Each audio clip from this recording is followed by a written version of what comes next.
Hello everyone, and welcome back to another session of Dark Souls 2 PvP and another weapon showcase. This time I am using the Warped Sword, and I've got to say guys, this weapon, it was buffed in the last patch. It didn't need the buff at all. It really didn't. This thing is ridiculously good now.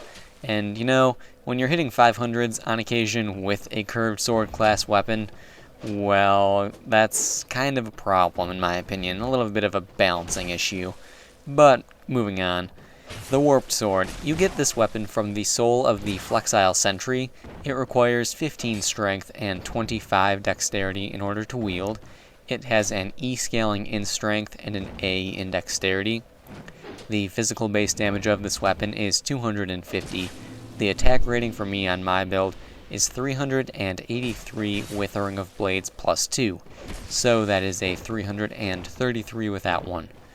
The counter strength of this weapon is 130, the poise damage of the weapon is 25 per hit, and the weight is 3.5 units.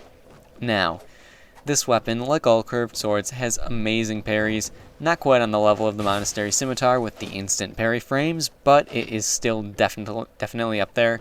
If you want to two-hand this weapon, you'll have a good time if you go for a parry. Just believe me there. Other things about the weapon that are worth noting: the damage output is stupid.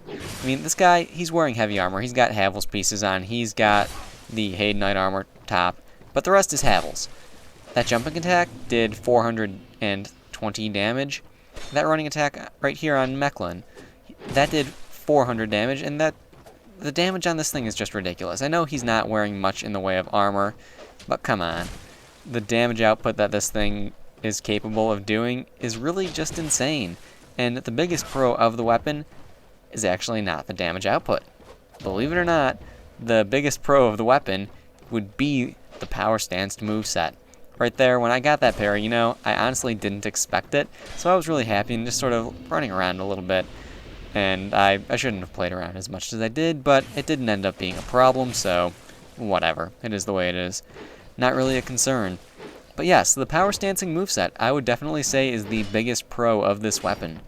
When this weapon is in the left hand, when paired with a thrusting sword, it has a power stance moveset with a stupid stun. It's really good, and I've been 4-shot by it, infinitely stunlock 4-shot by it, and I don't believe that it's actually been patched out yet, which is the worst part. Yeah. So that's something that they will most likely be changing, but for the time being, that's definitely something to watch out for people who are fighting against this weapon. Other things about this weapon, other pros: its moveset when not power stance is also a huge pro due to the fact that it's got a lot of guaranteed 2-hit stuns, and those can be a very good thing. A very good thing. And, you know, when you're using a weapon that's light like this and fast, you want to be, you know, doing combos, mixing up your attacks. And one of the ones I like to do with this weapon, when you're going for an R2, you can actually use it to bait someone, when you're doing the two-handed R2 especially. Now what you do is you just go for the two-handed R2, and if they try and roll around behind you, you don't run away. You don't roll away. You go for the second R2. You unlock, you turn towards them, and you go for that second R2. You will hit them, and it will hit them pretty hard. Surprisingly, it does a lot of damage, so that's something to definitely keep in mind. Other things with this weapon that I personally find very useful are the two-handed running attacks, and right there you got a nice two-handed parry on him. I liked how that Arbiter was switching between a lot of weapons. It was very nice for a change to see an Arbiter do that. It's nice to know that they're not all the same. Right there, you know, just 1,000 damage with 2 hits from a curved sword. No big deal. Yeah, bit of a balancing issue as I was saying. But I'm sure we'll get an adjustment back, maybe? Hopefully? Maybe not? Oh well.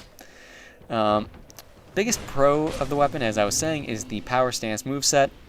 When in the left hand with a thrusting sword, it gains a interesting moveset when in the right hand with a katana, a straight sword, a lot of things. It gains a very interesting moveset, and even has a spin to win on its left trigger.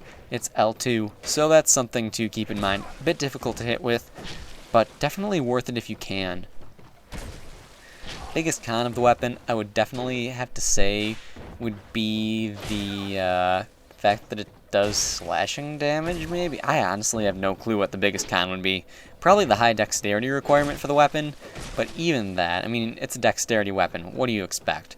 This weapon really is another one that does not have any real con, in my opinion, and as such, well, it's a very, very good weapon and is very popular, so definitely something to keep in mind. It's got a cool power stance moveset. I like it a lot. It's got a lot of damage, no cons in my opinion, and that was the last fight. I hope you guys enjoyed the video, found it helpful in one way or another. Please like, subscribe, and all of that good stuff, and I will see you guys next time.